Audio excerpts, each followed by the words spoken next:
Good evening, everyone. Welcome back to the Evermore YouTube channel. It's Monday night. It's the question that we ask every Monday night, Mark. What's going on? I'll tell you what's going on. We're fucking mint. We batter everybody, and Bruno Guimaraes is the best midfielder I've ever seen in my fucking life. How are you doing, mate?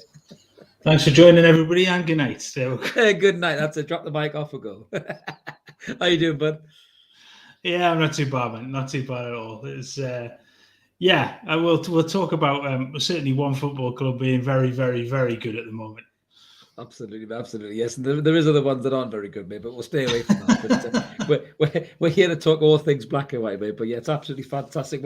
We're on cloud nine, mate. We're absolutely buzzing. Cloud nine goals in 2 games. There's a nice little segue for that, isn't it? But we're going to get stuck in a minute. So we've got loads of comments coming in as well. We're live tonight. Please feel free to jump in. But just before we do a little bit of housekeeping, if you haven't already, please click that like and subscribe button. We'd love you to come and join us on the channel. We're up to about 1883 subscribers now, so massively appreciate that after our great talk with Keith Downey and also the Morning Magpie. So loads you've clicked that button. We really appreciate that. We're so close to 1900. We are younger than the takeover, as we keep saying. It's the only time we get to say we're young these days, Mark, isn't it? We're younger than the takeover.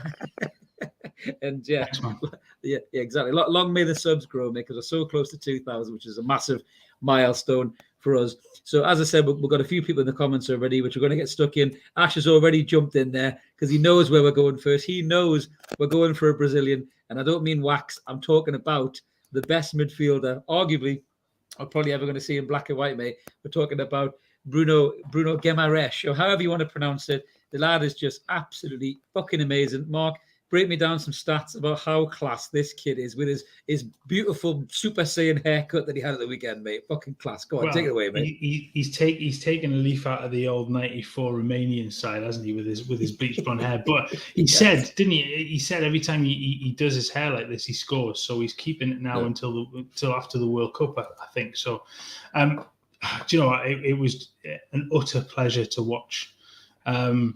I have to, full admission, I didn't watch it live. I was unfortunately at work, so I couldn't watch it live, but I did watch the replay on Sunday morning. Watched it back, and just honestly, it's just another masterclass from him. You want to touch on stats from 83% passing, 44 of 53 passes from 70 touches. He only played 78 minutes. 2 shots, 2 goals. He won 6 of 9 ground duels.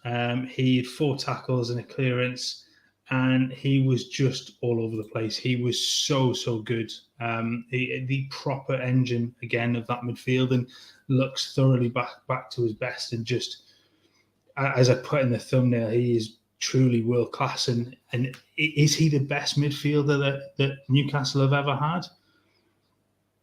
I'll go out on a limb and say yes. I do believe genuinely he is the best midfielder Newcastle have ever had in their ranks. I'm starting to think that. Ian's in the comments. He loves the intro. Thanks, Ian. I'll be getting comments from Ned Flanders probably telling me off for my swearing probably, mate. But you know what? I don't give a shit because Bruno's amazing and I absolutely love him. And I've had the blessing from Alex in the comments. Good pronunciation. Thanks, Alex. I think I pronounce it differently every single time. But you know who I'm talking about, mate, because he's absolutely class. Jacoda Fraser said, we don't talk about Bruno. We can't help it, mate. He's so class. Davy's in the comment, lads. Absolutely, Davy. Loving it. Jimmy's in the house. Evening, lads. Bruno's fucking magic. You know he is, Jimmy. You know he is. He's absolutely superb. But, mate, you're right, Mark. I mean, this kid's a proper throwback to, you know, to when we had midfielders that other people wish were in their side. You know, back when we had Rob Lee, you know, back when we had, I suppose, Beardsley back in the day, but then even more recently when we had Cabaye and Tiote, God rest his soul, you know, Gary Speed as well, the same. Guys like that where people would say, God, I wish we'd signed him. And you look at it and you think, so many big clubs must be kicking themselves that we beat them to this land because he's just so good. I mean, we signed him as a defensive midfielder and we thought this kid's going to be, you know, holding, you know, protecting the back four, picking it up, cleaning it up, passing the ball to, you know, a Shelby or a Wilson or whoever. But he just seems to be able to do everything himself. And what I loved about him at the weekend, it isn't just the goals and just the confidence. What I loved about him was he was battering people off the ball. He was shoulder charging people. He was that third goal. He wins it. I think with the help of Dan Byrne, I think it is. He wins it, and he just basically like says to the Brentford player, like, get out of the way. This is my ball. Just get away. And he runs forward been shocking by Brentford, completely unchallenged. He's only probably the best player on the park. And they're not closing him down. They didn't mark him for the header either. So I don't know what player they thought he was. But maybe they thought he was some kind of youth academy player because he had blonde hair instead of black hair. They went, oh, that's not Bruno Camara. I don't know where he is. But he scores them goals. He scores that goal. And, he's just the confidence mark that he's got. I mean, it's just, I think, honestly, every single team in this league, including City and Liverpool, would want this kid on their side, wouldn't they? He's that good. Have you seen Liverpool play lately? Exactly, man. I think no offense to him, but I'm almost convinced that Sean Longstaff would get into that Liverpool side because they've been fucking woeful. Like Matty Longstaff would get in that Liverpool midfield. I think I'd get in that midfield, to be fair. No, he is just. I mean, we've talked about it before, haven't we? He's genuinely something very, very special. And as Ash has put in the comments there, can't believe he was only 38 million. When you consider what some other players are going for, and we'll bring Liverpool back into the equation again. Darwin Núñez, 80 million. I'm sorry, but no. What the difference in value in those transfers is just unbelievable. And 38 million is an absolute steal. We talked about Trippier, didn't we, being the steal of that window. But the more and more you see, and the more you do think that Bruno is just head and shoulders. I mean, he is head and shoulders above everybody, but in terms of value and transfer, he's just phenomenal. And we brought in another couple of Salah. You sent them to me earlier on because I hadn't picked these up. This was Sky Sports for once. Sky Sports salivating over one of our players. And it was Roy Keane, of all people, who doesn't dish out compliments very often. But Mark, just pull up some of these slides, mate. If the guys didn't see this earlier on Monday Night Football, just before they went to sleep with that game that was on shortly afterwards. But show us some of these stats. To be fair with this one, passes under pressure or pass success under pressure, you look at that. The fact that Joe Willock's in that list as well. That's class, isn't it? That tells you all. That kind of tells you all about what's going on in that midfield, and we know that Willock's been asked to do a very different job, but he's proven, that he can absolutely do it. And again, at the weekend, you can see that he's getting into those areas, and those goals will come soon. But then the other one was that against selected midfielders in the league, and that's the season so far, stats per 90. And he's sitting pretty much above every other. And he's missed games with injury too. Compared to a lot of those players. Most of those players haven't been injured, if you look at that, really. A lot of those players. And the much fortunate Declan Rice and obviously Rodri and how good sort of Højbjerg's been. I mean, he's every inch the absolute world-class midfielder that we, it's... Yeah, as Alex is saying there, that kind of stat as well. I mean, for people who don't really know what that stat is, for years we had so many midfielders who just panicked, didn't they? That rushed on the ball when they were under pressure, that give possession away. And there were decent players and all, like, even Shaw when he broke through, Isaac Hayden. But this kid is so calm, so composed, so confident that he under pressure, he's still getting his passes off because he just knows what he's doing. He's so confident in his own ability, Mark. It's such a joy to watch. I mean, I have to say it because it's been doing the rounds. But apparently, Real Madrid had a conversation with him in the summer, and he basically told me he wanted to become a legend at Newcastle. Arguably, he already is a legend at Newcastle, but it really pisses me off when you get these European Super League chasing teams that just want to go and pick the best out of other people's teams. I think there's always that draw for South American players, isn't there? Of Real Madrid or Barcelona. There's always that draw. It's always been the case over the years, but it maybe tells you a bit about the project that Bruno has said, no, I want to stay here and I want to do things here. It says a lot about the character because people need to remember when he came to Newcastle, we were absolutely on our arse. We were heading for the championship, but this kid backed his own ability to get us up, and boy, he was right to make that bet, Mark, wasn't he?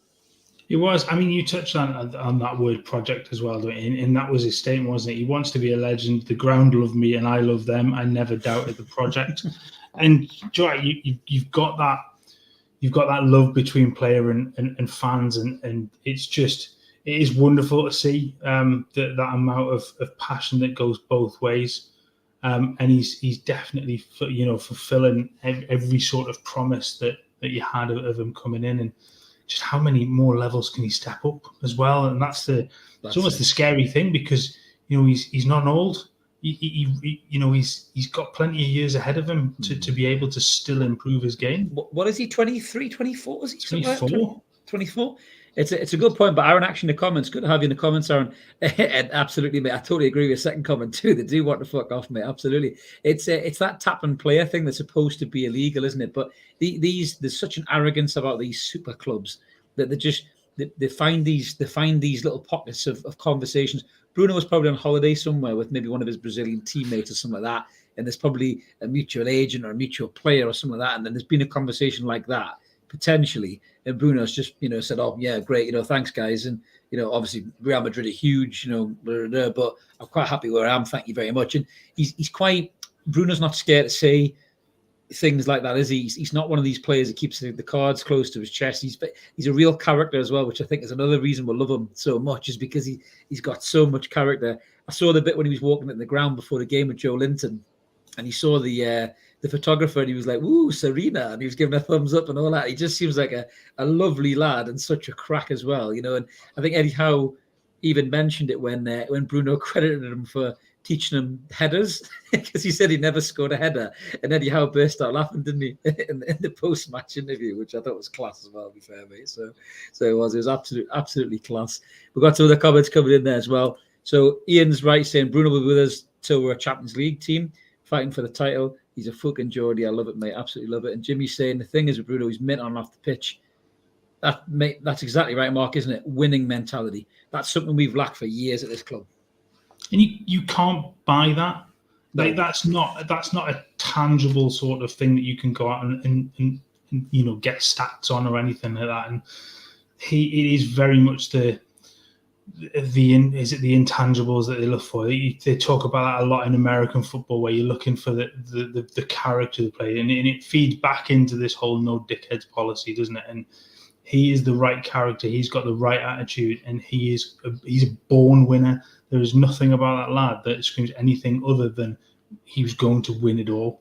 Whatever level, whatever club, whatever country or club level, he's going to be the best. 100%. I think if he keeps going the way he is, I'm going to make a bold claim here. If he keeps playing the way he is for the rest of the season, I honestly think he'll be in the Premier League team in the season. I honestly do think he'll get in. I think he'll get in that team. I really do. And was the last player we had in there Colaccini? His memory serves? I think you might be right. Yeah. Season we finished 5th. Colaccini was in there. For me, 100%. I think Bruno is in that squad. If you're in that team, obviously, if we get there. So more comments before we move on for Bruno. We just love talking about Bruno, mate. We love it. Bruno is a world-class midfielder. He can become even better with better quality players around. I totally agree with that, Ken. Our team get better and better. We still need a winger. Well, interesting. Just on the Maddison point there, Mark. Just to deviate a little bit off topic there, just for Ken's comment. I think that that this talk that apparently we're hoping this form is going to help us persuade Diaby and Maddison to come in January. And apparently the story goes, I think the chairman? I did pronounce his name very well and won a Magpie, but is it Al Ramzan? I think it is.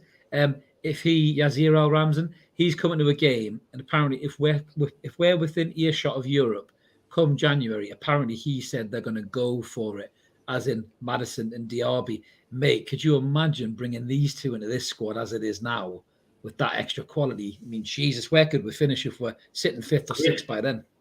Great bench warmers, aren't they? Carry the waters. Go on, Madders. Just carry me water, for as Miggy says. Carry me water, Madders. Well, this is the point now, because you've got players that are in such form. I mean, the form of Miggy over the last couple of weeks has been incredible. He's looked a completely different player again. And then even bringing in Murphy. I mean, who saw those two performances really coming? Because we've questioned his mentality and his intelligence on the pitch. But he's been outstanding the last 2 games, and he's absolutely worked his socks off, and he's made good choices, and that's always something that we've really questioned before for him. So, even if you're going to bring in those players, they're going to have to work some to get themselves into the starting lineup. So Yeah, we'll come on to that little road runner in a minute, mate. Absolutely. But just some of the comments there. So Roger said he's 100% confident we'll get another marquee signing in January, and that'll only make Bruno better. Couldn't agree more. And Ash is saying he's the right kind of arrogant. He backs his own ability 100%, not at the expense of his teammates. He doesn't think he's too good for anything or anyone. That's obviously Bruno's talked about there. The thing is with him, I think he raises the level of everybody else. He wants to bring everybody else to his level. It's not like, oh, I'm above. I'm the god of this field. So that's it. I'm not that arrogant. He's not a. I'm trying to think if even Ronaldo at times he's so far above everybody else that he doesn't take the time to bring everybody up. Bruno's very much, I want to bring everybody on with me, and that's exactly what you need now. Absolutely. And Alex is saying there he doesn't think Leicester will let any players go if they're still in the relegation zone come January. If they sell, they concede in the season. That is a fair point, maybe. I suppose it just depends on whether they think they can get maybe a couple of players in with the money they get from to help get them out. Possibly there's always that element as well. But yeah, I mean it's very interesting. You know, if we keep this form up, mate, I mean, I think everybody will want to come and join us. But you've touched on it, Mark, so I'm going to move over to the next section, which is Miggy's mint now. PK is going to be laughing somewhere wherever he is now, because I'm always saying that the lad can't cross. He runs around like Forrest Gump and everything else. But suddenly something seems to have dropped with Miguel Almirón, that he's just suddenly seemed to go, oh, actually, that's what I need to do. Oh, that's what I need to do. And I think behind that sudden change is this just unbelievably fantastic manager, which we're going to come on to in a minute. But he's getting the best out of Miguel Almirón. He's now equaled his best scoring record with us, 4 goals in a season. He was brilliant against Fulham, and he was brilliant again at the weekend, Mark, wasn't he? I mean, are we seeing the real Miggy now? Is this the kind of Miggy we need to get used to? With a real Miguel Almirón, please stand up. Yeah, I think he's going blonde next, mate. He's going blonde next. Look, he had a terrific pre-season, didn't he? He was scoring goals for fun. He looked, and you hope that he could bring that form into the season. And you know, he's had a few wobbly games, and we're not going to say every game he's been brilliant in, but it's clicked. And part of me thinks that half of it is to do with the fact that the other side of the field, there isn't Saint-Maximin. And I wonder whether he's been allowed to be a little bit more, not self, but allow himself to play for his own position rather than have to worry about, I have to stay in one place to make sure that the room is there for Saint-Maximin to roam. Because you saw that the decisions for, I might talking out of bollocks, but you saw in the last couple of games he started to drift that little bit more inside. He's starting not to go down that right to the byline, and he is making those decisions now to sort of cut back and cut inside and look for opportunities to get the ball into the box a lot better than he was, but also to find shooting opportunities. And it absolutely is a breath of fresh air to watch him now, because the commentators in the version of the game that I watched, it was they just couldn't stop talking about the beaming smile on his face, and he's like that. He's so happy on that football pitch, and it's going well for him, and that smile gets bigger and bigger and bigger. It does, and his teammates love him as well. You can just see they want him to do well. Eddie Howe loves him, but. To coin the phrase, has got a good point there. That high press really suits his game well, because he's such a busy player.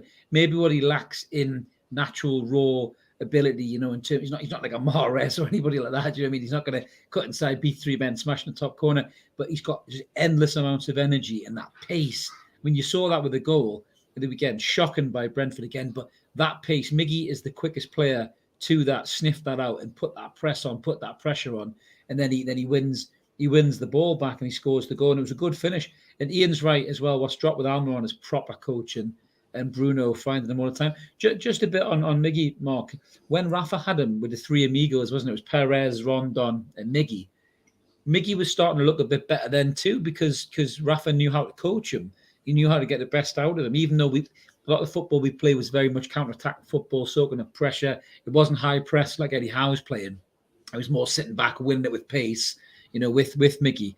But I think it just goes to show you what a proper manager can get out of this lad. I mean, we're going to come on to the previous incarnation of manager in a split second here, but the guy before Eddie Howe didn't have a clue what to do with Miguel Almirón. It was almost like a car that he had no keys for, when he didn't know what the fuck to do with him at all, did he, mate? The previous manager didn't have a clue, full stop, let alone with certain players. Let's be fair. But yeah, I mean, I think counter-attack style would suit Miggy as well, because he's absolutely full of pace. But this high press, absolutely, it does suit his game, because he's so energetic. He can push. He can press those defenders into making mistakes. And Brentford were awful at the weekend, absolutely dreadful. The number of mistakes that their defenders made. You look at the pass from Raya into, was it Willock for the? It was for the first goal. Wilson, I think Murphy won it back. Wilson made the run, and then Murphy put back inside. It was dreadful goalkeeping. Just awful goalkeeping. Obviously there's the own goal. There's the Ethan Pinnock as well, with that horrendous back pass that Almirón capitalised on. But that was happening time again. But it's pressure. There's the pressure of Newcastle players on them, causing them to make mistakes. And even at times they were making mistakes because they were anticipating the pressure. Yeah, sniffing the danger out. I mean, exactly. So they were out of thinking, oh, there's players on me, and they weren't. And they had time to play the balls, and they were panicking. And that's exactly what pressure will do to players. And you continue to do that time and time again. It was the same against City. They pressed and forced City into making mistakes. And that happens. And against the lesser teams, you will come off with results like this. We are playing like Poch's Spurs used to play, like Klopp's Liverpool played. We're pressing teams high. We're making them make mistakes. And we're doing it with absolute boundless amounts of energy. This is an interesting comment by Pool King there. Don't underestimate the Jack Grealish comments. Miggy's got something to prove. That would have hurt him. Do you know what? We all kind of pulled the piss a little bit on that, but I think Pool King's got a good point there. I thought that was a bit over the line with Grealish. I know you got a soft spot for Grealish. So do I, to be fair, because he is a bit of a, no pun intended, Jack the Lad Gaza type character, you know what I mean? But I think that was a bit below the belt with Miggy, because Miggy seems like such a good kid, and like there's a line, smile. Yeah, we talked about his smile, and we talked about all that. And it just seemed a bit naughty. But what I love about Miggy is behind that smile and that lovely exterior, there's a guy going, do you know what? Fuck you, you little 90s haircut wearing prick. I'm going to show you exactly what a good player that I am. And I'm going to go out, I'm going to go work me nuts off in pre-season. I'm going to listen to everything my gaffer says. I'm going to come back and I'm going to show you. And that's exactly what he's done. And I'd rather have Miguel Almirón on my team than Jack Grealish right now. I'll tell you that for free, mate, the way he's playing. Well, I think certainly on form, you just there's no question that in the way that Newcastle are playing, that he absolutely fits. I genuinely don't think Grealish would work in that side at the moment, because he doesn't have that mentality to press when an absolute will. But yeah, I think he's definitely got a point to prove. He's been mocked, and I think, as I said, that there's a line to take. I think you go back to Grealish's comments about Newcastle when Villa played them. How here, lads, this lot of shit. He had a point, and that at that point that was fair game, because it wasn't singling anybody out. Newcastle were absolutely turgid at that moment in time. They were, but you can't single a player out like that. Not in professional like that. That's just not. It's just not right. And I think he's been taken down a peg or two because of it. And I think Almirón's properly stepped up and gone, do you know what, fuck off. I'm going to prove to you that I am on that level. And he's doing it. He's been sensational. It's just brilliant to watch. And like I said, that smile, you go back, and I think the previous one to have a smile talked about so much was always Dwight York, wasn't it? Where it was, yeah, it was. Ran around the field with a smile on his face constantly. And I'm not surprised the amount of birds he was shagging in the background, mate. No wonder he was fucking smiling all the time. I think he shagged more birds than he scored goals, Dwight York, mate, didn't he? Jesus Christ. No wonder he was grinning from here to here. Yeah, absolutely. Okay, we've got Jack in the comments there. Thoughts on the Derby rumours. We did just slightly cover them, I think, a bit before. But just to take this one, Mark, I mean, we're waxing lyrically about Miggy, right? And Miggy's been brilliant and everything else. But if we go up a level, and make no mistake about it, the RB's up a level in January, the RB walks into that team. But do you know what? It doesn't mean Miguel Almirón has to get sold. Miguel Almirón's got a place in this squad. Now, we talked about impact from the bench. We don't have that really. Slowly, as the players are getting fitter, we've started to see that. I mean, on the bench the weekend, Mark, we had, St. Maxim and Joe Linton, Elliot Anderson. We had key players that could come on and do something in that game. I think Ryan Fraser as well. We had players that could come on and change that game, could cause trouble, could run at tired legs. If the RB or a Maddison comes in and Miggy has to make way in the starting 11, could you imagine bringing that lad on with 20 minutes to go and your legs are tired, buzzing around like the roadrunner with 3 lines of coke in him? He'd cause you loads of bother. Your head would be spinning all over the place, wouldn't it? You talk about the bench. Let's not forget that Isak's missing as well. So exactly, all of a sudden that we touched on this a few weeks ago. We didn't saying that bench was just awful. There was just nothing there. All of a sudden you go, hang on, it's starting to look better. But I think that comes with the fact that the performances are coming, and when you've had, was it 78 shots in 4 games? It starts to make everything look a little bit more rosy, doesn't it? Because you're properly on the attack. It's 76 with Bruno. No, I'm only joking. Come back to Diarra. I think he'd be a terrific signing. The only the only thing that I have is look at some of the other players that played similar positions that have come from the Bundesliga over the last couple of seasons, and just how poor they've been in the Premier League. Sancho's one. Sancho has been a shadow of what he was at Dortmund. Sancho was phenomenal in the Bundesliga as well. When he couldn't get unbelievable. And the other one's Leon Bailey. Leon Bailey was scoring goals and setting up goals for fun in the Bundesliga. There is a kid at Man City doing all right though, Mark, from the Bundesliga. What's his name again? Is it He-Man? Man, I think. Arnold Schwarzenegger or something, isn't it? Just Terminator, I think we call him. I think there's always an exception to the rule. And he's just a freak. I mean, he's an utter freak, and I absolutely. Do you know what it is? Even as a non-City fan, I absolutely love him because he's just ridiculous. I think he could score in a fucking nunnery. Haaland, he's unbelievable. To be honest with you, mate. He's just. You see, there was a clip knocking around yesterday. Was it yesterday or the day before where the referee had dropped this spray, so he trotted out of the box to come pick the spray up, hand it to the referee, and then ran back into the box again as City were attacking. What other player does that? He's not on the. He's not all there really. He's just a complete and utter freak of nature, and I absolutely love watching him. He's just brilliant.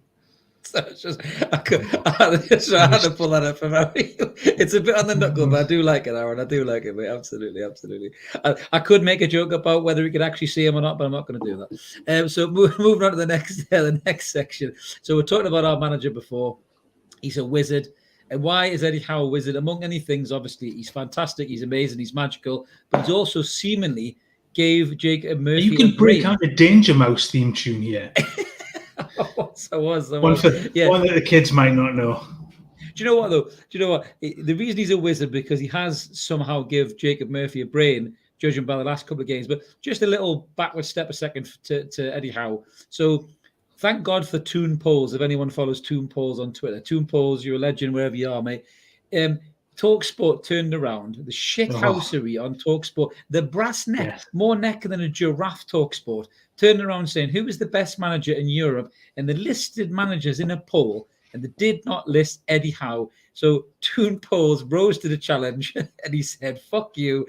And he hijacked that poll like he hijacks every poll. He'll hijack the North Pole one day. Santa Claus will be in trouble when Toon Polls gets a hold of him. But what a disrespect from TalkSport, Mark. I mean, I knew there were shit houses, but that's lower than low, that, mate, isn't it? It's right. You start to kind of go, well, is there an agenda? I mean, it's just ridiculous. We go, who's the most exciting young manager in Europe? Mikel Arteta. Fair enough, I accept that. Graham Potter. Okay, Nagelsmann or Xavi. I'm sorry, but the one that's been in the best form for the last, it's heading on nearly for a year now. When you get to the new year.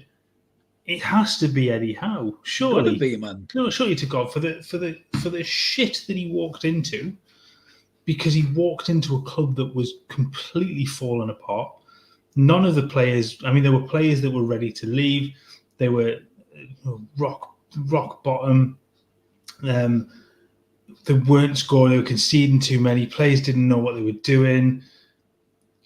And he's come in, and it took a little while to get things, going. And then all of a sudden, it's just he's changed the mentality of players. He's changed the way that they play. You look at the difference in Joe Litton, the difference in, if we go back to the end of last season, Emil Kraft. Now the difference in Almirón. It's a sensational job. Yeah, Joe Litton, Jack's right. He is one of the top 5 managers in the Prem. And I knew Ash would appreciate the Danger Mouse comment, mate. He loves a bit of nostalgia, does Ash? This podcast is the best. Thanks, Ash. Tell your friends, mate. But it's interesting with going back to Jacob Murphy. I mean, he's been absolutely pillared on every podcast going, including ours, just for running around and being shit and doing that. But against Fulham, he was brilliant. He pressed. He looked calmer. He looked more composed. He looked like he had an idea of what the hell he was meant to be doing. And at the weekend, again, he was absolutely fantastic. He's got so much pace and so much energy as Murphy, very similar to Almirón. He lacks ability compared to Almirón. He really does. But, he must be a nightmare when he's running at you because he doesn't seem to ever tire. But if he can start to get a bit of composure, there was a running joke that every time Murphy took a shot, it hits the post. You know what I mean? And I think he blasted it down the middle at the weekend just to make sure. What I liked about it, and this shows you the confidence of the lad. He's not the best player by far. When we start upgrading players, of course, he'll drop right down the pecking order. He might even leave the club, right? But he even bollocked Callum Wilson for not passing him the ball at one particular point, and that shows you the confidence that Eddie Howe is instilling in what you would probably say are quite average players. Murphy seems to be the next one he's got a hold of, and he's moving him up and up and up in terms of what he can offer the team. And that is a sign of a class manager, Mark, is it not? Wow. Absolutely. You take those average players and you make them into something much better. To look at some of Murphy's sort of contributions to the team, and this is based on not an awful lot of football. I would wager. I'm just trying to find the figures for it. If you look at now, this is against. Forgive us for 1 second. So against attacking midfielders and wingers across the last year, top 5 European leagues. It's only based on 1,400 minutes that he's played. He is in the 95th percentile for tackles. He's in the 99th percentile for tackles in the defensive third as well. Yeah. He's in the 82nd percentile for pressures. Now, it comes down in terms of his pressures won, but it's something that we talked about this after the City game.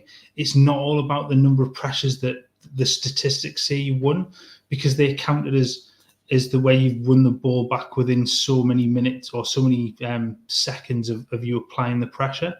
Whereas what we saw against City was that the pressure made the opposition play in a way that they didn't want to play, and you won the ball back another way. And the fact that he's in those higher numbers, all of those stats just show that the type of work rate that he's actually being asked to do, and he's doing very well. He's high in interceptions as well, which means he's starting to read the ball better. He's reading the game better. He never shies away though, does he? He always goes for it. He always tries to make the challenge. He never shirks away or hides or anything. And I think Tommy's saying there as well, he's never seen a manager improve so many players. And the weird thing is, we've spent 200 million quid in the transfer window, and Eddie Howe's probably saved us a fortune because these players have improved under him so much. It's just been incredible. But just before we move on to the next section, Mark, I've got to bring this up. I've just added this into the banners here. Botman forever. Oh my God, this lad at 22 years old is absolutely out of this world. What a Rolls Royce of a defender this kid is. It's almost like he stole Virgil van Dijk's powers, because he looks like a pub team player this season, and Sven Botman looks like he could defend us from an alien invasion. He's just fucking incredible, mate. I knew he was going to be good, but had no idea he was going to be this good. Surely he's got to have impressed you, Mark, the way he's come back into the side even after he was dropped, showing that right attitude again, the no dickheads policy. This is it. We've talked about him several times during the season so far, and he's not really put a foot wrong, has he? And I think you're right. I think he's coming to leave. Virgil van Dijk has just taken a huge step backwards. Yeah, massively. But again, at the weekend, they didn't seem to be troubled an awful lot. He wins 5 of 6 duels on the ground. I think he wins 9 of 14 overall. And he's playing against a striker that is banging form. Yeah, he had him in his pocket, I thought, mate. I thought he had him in his pocket. He absolutely did. And he's got, again, his percentage, his pass completion, again, at 88%. It's what you want from your centre back. It's a ball player, and he likes to carry the ball and play those. We talked about playing those straight balls through that line of the attacker into the midfield quickly to get the play moving. And invariably they're going to go to the likes of Bruno, who can then just motor on. But it's the awareness to play that ball, and he's so calm. There's just no panic in him whatsoever. He is, man. He's absolutely class. He really is. I mean, I honestly think that too. Oh, I know. Our very own Lee Forster, who's on Wednesday with us on Evermore, guys. Make sure you tune in. Lee will definitely be waxing lyrically about this lad, because he always said before we signed him he could be our Vincent Kompany, as he was for City, and I really do believe that's exactly what Sven Botman is going to be. We're going to talk about Dan Burn in a second. Dan Burn ain't getting any younger. He's class. Don't get me wrong. He bleeds black and white, which we'll come on to in a minute. But I think Botman, if you look at Cher as well, Cher's not getting any younger. Botman's the one who's going to be the defence that you build that round, isn't he, Mark? We're probably going to bring in another centre-half partner, which may be a bit younger, to play alongside Botman, I think, in the coming seasons. I can see Botman being here for a long time. And as Ian said before in the comments, until we get in the Champions League, until we're challenging for titles, and trophies regular, I think Botman's going to be the fulcrum of that back four, mate. You touched on the company thing. I mean, he's got captain material written all over him, hasn't he? Definitely. When you look at what's Trippier now, 32, so he's probably got a couple of years really is kind of, if he sticks around as club captain. But you're looking at the likes of Bruno and the likes of Botman to be the captain going forward, and I think he's got such maturity for a young centre back, and he's just. Man. He's ridiculous. What is he now? Is he still 21? He's 22. I think he's 22 years old. 22. So he's nearly 23. I'm a year behind. He's absolutely got future captain written all over him, and he could do it now. He's so calm. He's so mature, and you can easily see that if he doesn't go anywhere else, you've got 10 years of potentially the best centre-back in the world in the future. I'm not saying he's that now. No. I'm not going to get all completely controversial and say that, but he's definitely going to be. I think so. Obviously, I mean, look at the man that wanted to bring him into AC Milan. Yeah, exactly. When you are as highly rated by possibly the best centre-back that we've seen in our lifetime, in Maldini, it's just. That is some vote of confidence in your ability to play, and he's magnificent. Absolutely. Ash is saying Trips is 31, Botman's 22. I definitely agree with Ash. I think we've got a couple of years left of Trips, and what I love about that as well, the way Trips is, it's pretty clear he wants to be a manager. You can see that. Just a little bit on Trips before we move on to the next bit. That brilliant clip, if anybody's seen it on social media when the goal was disallowed. And it was just absolutely brilliant. So Trippier goes over to the screen, and Tony's one side and Trippier's the other, and he's watching the screen as the ref's watching it. He's going, he's offside. He's offside, man. And he looks at Tony and smirks as if like that. You're definitely offside. And Tony kind of half tries not to smirk because he thinks, shit, I think I was offside there. And then as soon as the goal's disallowed, Trippier turns around and he's like celebrating. But then he straight away goes to the team, calm down, get back into it, sort it out. And it's just, I mean, what a captain the lad is. I mean, listen, I'm not slagging Lascelles off, but I think we've moved on from Lascelles. Trippier's next level captain, not just because of his ability. I mean, that cross, Mark, that was prime Beckham crossing. That first time ball in to Bruno at the back stick, the whip on it, the pace. I mean, because Miggy blasts that ball into him. Well, that's not. I was going to say that's not a standing ball. If that's a standing ball, they go fair enough. But that's been rolled back to him at some pace, and the ability to put that on Bruno's head is just. Yeah. I mean, what was it was saying before that? Or it was in our chat the other day about the best English passer in the Premier League being Trent. Well, I think the stats back up. Actually, it might just be Trippier at the moment. So. This is a guy who's up there with Kevin De Bruyne in terms of his passing abilities. And as Ash says there, I hope he stays at the club. I think he might do a bit of coaching. I think you can see that with the likes of Wilson and Trippier already. This kind of talk about Wilson training the youngsters up. I think Eddie Howe is going to help them get themselves on the managerial ladder with a bit of it, because he's been around the world in his time away from Bournemouth. He's learned from Diego Simeone, Ancelotti, guys like that. He's learned from all these people. I think even Jose Mourinho, I think he went to see Xavi, he went to see loads of people. And I think he'll get the likes of Trippier and he'll get the likes of Wilson, and he'll say, listen, if you want to be managers, I'll help you on that ladder. I'll show you kind of what I did as well. And Roger's right there. He's an amazing leader, both on and off the pitch. I'm so glad he's our player. It does go under the radar, Roger, as Mark said there before. 12 million quid. He's just fucking brilliant, isn't he? 12 million quid. I mean, the likes of Man United, Spurs, I know he's at Spurs, but the likes of Man United and Spurs would kill for that kind of delivery that he's whipping into the box right now. Harry Kane will be sitting watching that going, fucking hell, I wish we had him crossing balls like that in, so bloody hell. But just to move on from Trippier to another player who had the armband on briefly for about 10-15 minutes.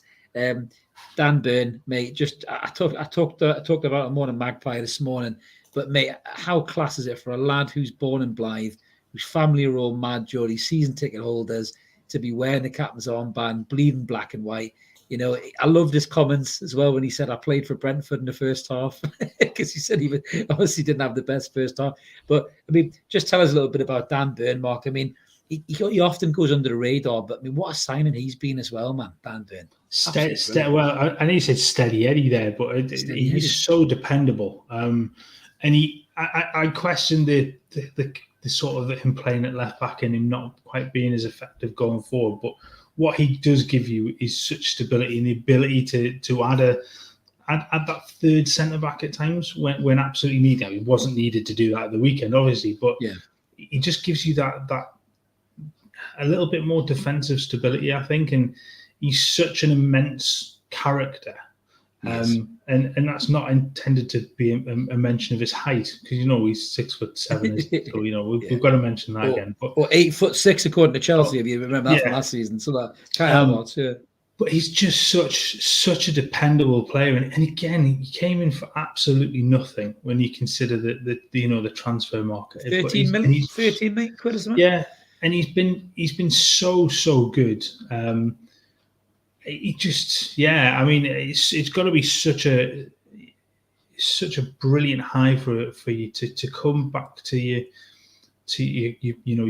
I know you said home country there, but we'll talk about times I'd be in a country. Yes, why not? Isn't it? It isn't. If we can break away from the rest of the UK, we might just do that the way things are going at the minute, mate. Might be better, to be honest with you. But you come back to your hometown. You're playing for your club. You've got all, like you say, you've got all your family around, your friends around, and you're able to pull on that shirt and the armband to go with it. What a moment is just, I mean, it is. It's just, I mean, for him phenomenal. In particular, I mean, he did say, I'm not taking the armband off, and Ash is saying that he's still wearing it. I think he's down swimming there, length at Waves, I think, wearing that captain's armband. Ash, to be honest with you, he's down the bay, he's down Whitley Bay, and Roger said he's not giving it back. Do you know, I think I can definitely see Burn having that armband again, maybe in a cup game or something, when maybe the likes of Trippier is rested or something like that. But in the cups, it seems like the Lascelles might come back in. But I mean, for me, Burn's a great standing captain, because he gets it, because he's immersed in it. When Burn says stuff like, I think when the boos came after the Bournemouth game, which was a small minority of fans, I don't think that was a true representation of really what the fans were feeling. But Burn turns around and says, we've always been a little bit like that. And you think, well, he can say that because he used to watch us under Keegan and Bobby, and that he gets it. When he says that, you think, oh, that's all right, because Burn Nas. Do you know what I mean? That's kind of what you can. He is one at the end of the day. He is one of these guys. He's one of us. He's just. He absolutely has a right to say that, and to be fair, we've got an absolute point. But you look back at some of those boos and you think, what on earth are you doing, booing the side that? Yes, it was it was a poor showing in terms of the end result. But it just, come on, it's too early in the process to be doing stuff like that. But yeah, you like that comment from Burn, because he knows, he absolutely knows, and he's got the full right to be able to have a say in that regard. But yeah, he's just, like I say, he's been excellent. And I think is it Ash in the comments there about him keeping Botman and now Target out of the side? Yeah, it's a point, isn't it? Because he's been so dependable, and he's coming. He's not let anybody down. As class as he is, though, I do think the Target will come back in against Manchester United just because they've got a bit more pace and a bit more, especially out wide with likes of Anthony. I know Ian before asked in the comments, how do I think we'll do against Man United? Obviously, it's clear, and I think we'll smash them because they're shite and we're really good. But I think they have got pace out wide, with Anthony, with Sancho, Rashford, and that as well. So I just want to see Botman just volley Ronaldo up in the air and have him throw one of his little bitch fits on the floor. Just when he realizes that he's so old now. I know he scored 700 goals, and you know what? Massive respect to him, because that's just incredible, to be fair. So massive respect, Cristiano Ronaldo, for that. But he's going to come up against the new breed of centre-half. They're just going to put him on his arse, and just laugh at him and say, look at you. You're just a little prissy peacock. Sit down, mate. Sit down. You might even say sit down, because he's been at the Newcastle long enough, so you might actually say it. But just from this buzz, from this cloud of euphoria around me. So our manager right now gets the best out of his centre-halves. There is no doubt about that. Our previous manager wasn't able to get the best out of his centre-halves at all. As a matter of fact, he let the best one go in Florian Lejeune. And it is time, Mark. You've gone. Go again. It is time. You went too early. You went too soon. You're so excited at this news. You went too soon. It is time for breaking bacon. That's right, ladies and gentlemen. The bacon has fried. That absolute fraud, that dinosaur, that piece of useless managerial turd that is Steve Bruce is in the unemployment line yet again. He's had another payout. This greedy bastard got 8 million quid off us. God knows what West Brom have paid him. I think he's got something like 6 out of West Brom, Fuck me sideways. That's what I heard earlier on. Honestly, if anyone could get a job and be shit at it and get binned and get that much money, it'd just be the best career you've ever had in your life. He's like a con man. He's a football con man that just, he plays a bit of a ruse, and then people find him out and then bin him off. And, I'm so glad that West Brom have binned him and they can move on as a club, because, let's just, I know we don't want to, talk about the ghost of the past too much, but me and Mark were talking about this before we came on. We've got to talk about it now, right? So this is Steve Bruce's winning ratios or winning percentages in his last collection of jobs. Get ready for this, people. You won't need to calculate too much for this. So West Brom, he's just been binned 25%. Newcastle, we all know how shit he was then, 28.9%. The Mackhams, 29.6%. Wigan, 34.2%. Birmingham, the dizzy height of 37%. And Huddersfield, 37%. Mark, this guy is a stain on football, and I hope to Christ nobody gives him a job again. Yeah, we'll touch on the fact. He had two jobs in there where he was over 40%. One was at Villa, one was at Hull. The majority of those games in the Championship, and it just, honestly, I not to say I'm pleased for West Brom fans, because he's just been an absolute. It's been a horrendous decision to bring him in. He took a side that was in the top 6, had them finish, was it 12th in the league? They're in the bottom. They're in the relegation zone. They've won 1 game all season. They look absolutely dreadful. But they look bruised. They look bruised. They've been bruised. If ever there was the very definition of that term, just look at the way West Brom play, because they were absolutely awful. And it'll be telling that somebody will come in and they'll just immediately start winning games, because they'll get the players, and the players will actually know what to do. Honestly, I've said this before to you, but if any owner of a football club now gives him a job, they should have the club stripped from them immediately, because 100%. They are not fit to run a football club if they. No. And the fact that he would. The funny thing is, what he's done this time, though, because he brought Alex in. Yeah. So he brought his son in to all this barrage of crap. He's got his kid a good payoff out of West Brom as well. So, he's keeping it in the family. It's honestly, if anybody is destined for a seat in TalkSport, it's that twat. He's just ticks all the boxes for TalkSport. Yes, he is a family man, Ash. I can say those things because Bruno told me it was okay. So Bruno rang me and he said, "Don't worry, you can say it. He's a wanker." So thanks, Bruno. And then that was it, mate. So yeah, I'm going to dye my hair blonde tonight just to celebrate. But yeah, I mean, he's such a fraud, man. He's just a dinosaur. I'm so glad that Allardyce hasn't come back in. There was talk about him going to Wolves, and I hope to Christ Wolves don't go there. Because football has to move on from these characters now, man. Move on from Allardyce. Move on from Pulis. He can't get a job now. Move on from Bruce. He's like the last of the dinosaurs. I think I made the joke about the football asteroid that Erling Haaland rode down, hitting these dinosaurs on the way in. And just, you can't. The game has moved on so much more. You look at managers like Pep Guardiola setting the standard. Jurgen Klopp, even I know he's having a tough time in a minute. Thomas Tuchel when he was there. Potter, Eddie Howe. These guys. These are the future of management. Tactical nous, working on the training pitch, working on set plays, making average players good players, and making good players brilliant players. That's what managers need to be. Not these wankers that let you finish at 2:00 and go play golf, mate. Not these guys, mate. They're done. Game's got to move on.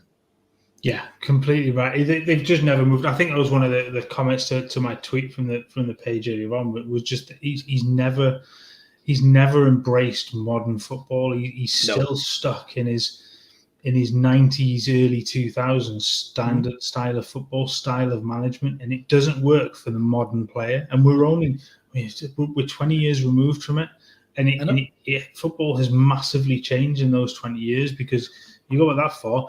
Bloody hell, Shearer was still playing at that point. So this is the difference in the type of game that we have now, and he's just never been able to. That's why for years England never got any further in World Cups and European Championship, because it was always just hoof the ball at the big man, old-fashioned jumpers for goalpost tactics from these kind of dinosaurs, and it just didn't work. It just didn't work at all, because you had these guys coaching them at club level.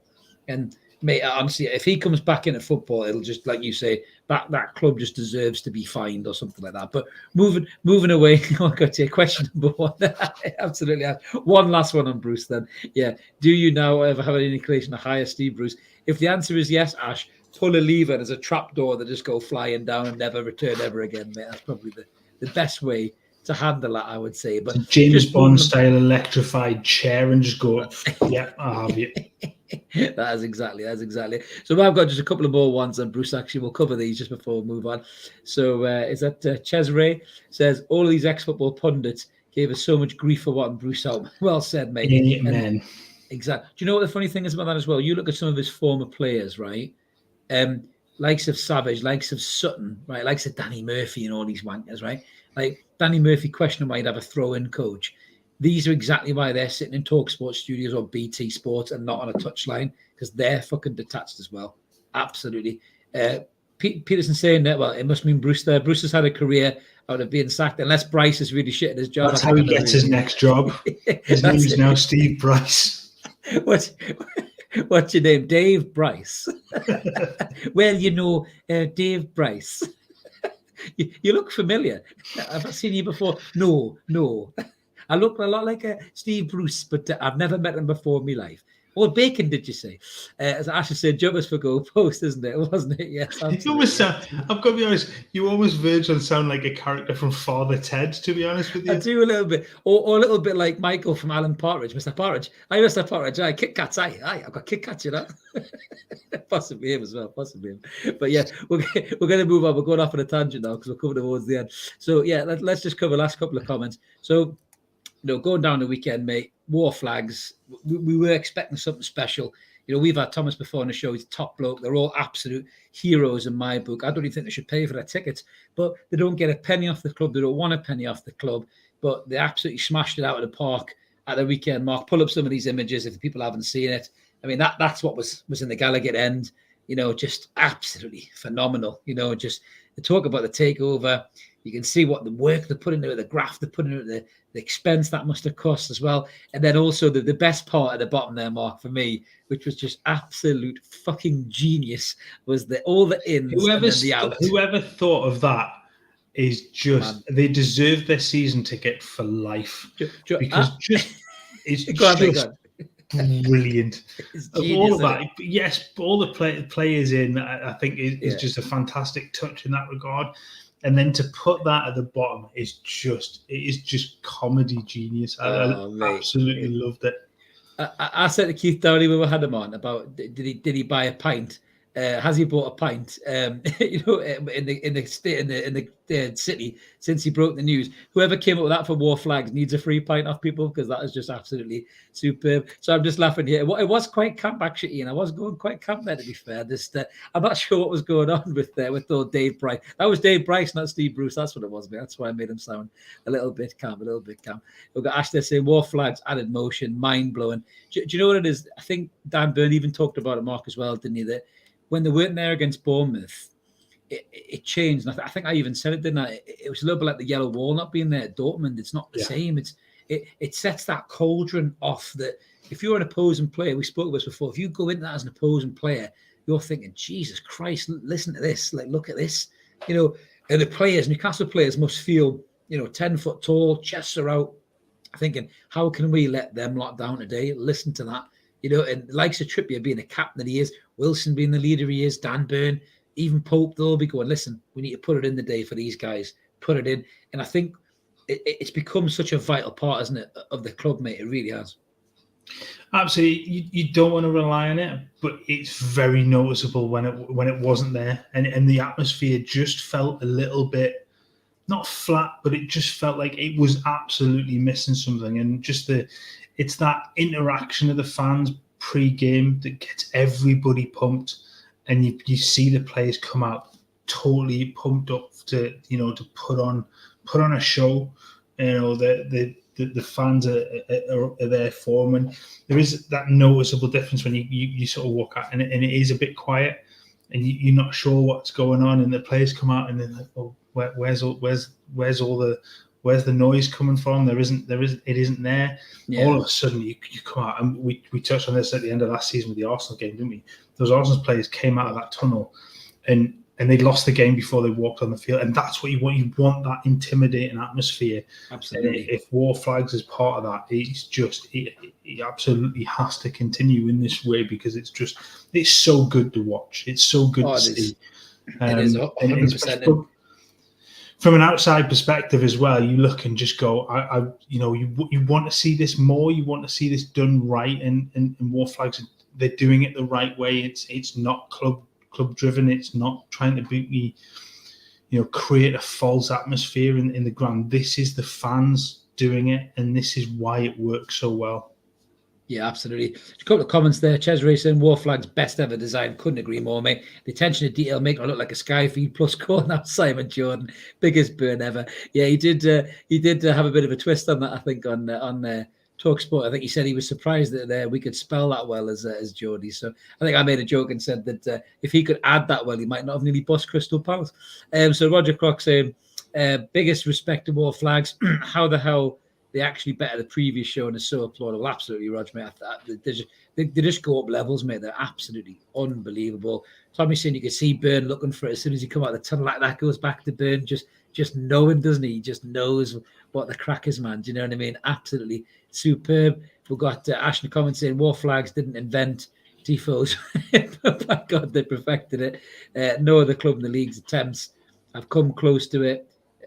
Absolutely brilliant, mate. Yeah, you're right. Even I think Arsenal have tried it as well and looked shit. Even the Mackhams have tried it, which we're going to come on to in a minute. I think theirs look shit. Thanks for that comment, Ian, as well. Mint show, great crack. Thanks, mate. You're right. We're going to go fuck Manchester United over big time, and Ronaldo be inside of Botman's pocket. It's loads of space in there. He's got way more space for centre forwards in that pocket, mate. He's doing well. But as we mentioned, so just to finish up, just as a bit of a laugh, really, Mark. So obviously, if anybody did see it.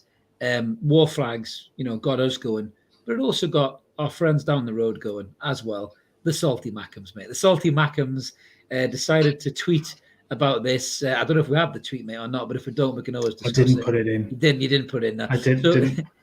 It didn't warrant any screen time. Don't worry, mate. But yeah, I do remember what it was. So I think they said something like, no special anniversary, nobody was killed, no sports washing, just great fans supporting a great team. Now, it is really hard to see Sunderland all the way down there in the Championship as we're sitting 5th in the Premier League, in probably Champions League positions if City win it and Haaland scores 25 goals in the final.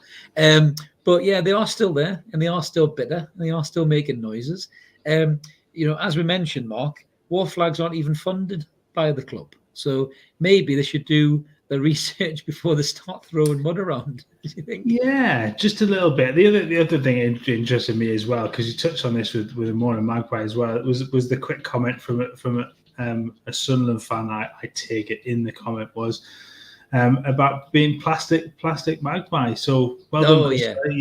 Your near 40 years of supporting the club apparently classes you as a plastic mag. Probably so.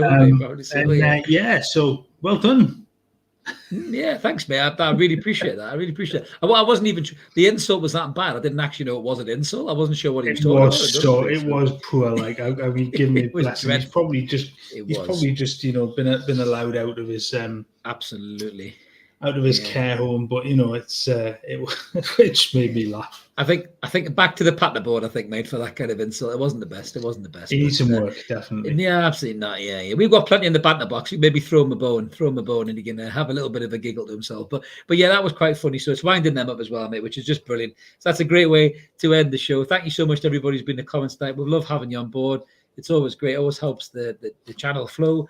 As we mentioned at the start, if you're new in the chat, good to see you. Please consider clicking the like and subscribe button. We'd love you to come on board and just help the channel grow. This is all free. We just do it for the crack, and we love it. We love talking about the club. We love talking to you guys, even though we're plastic Geordies. We still love it. It's absolutely brilliant. But we're going to be back on Wednesday with more plastic Geordies, even one who's been going since the 80s. And remember seeing Gaza. We'll have more. Poor. That's just poor. I mean, talk about a lack of commitment, my God. But yeah, we'll be back on Wednesday with Evermore live at 7:00, guys. So let's keep supporting the team. McCoy United until then. Have a good night, and we'll catch you on Wednesday. See you later. Take care, guys. Bye.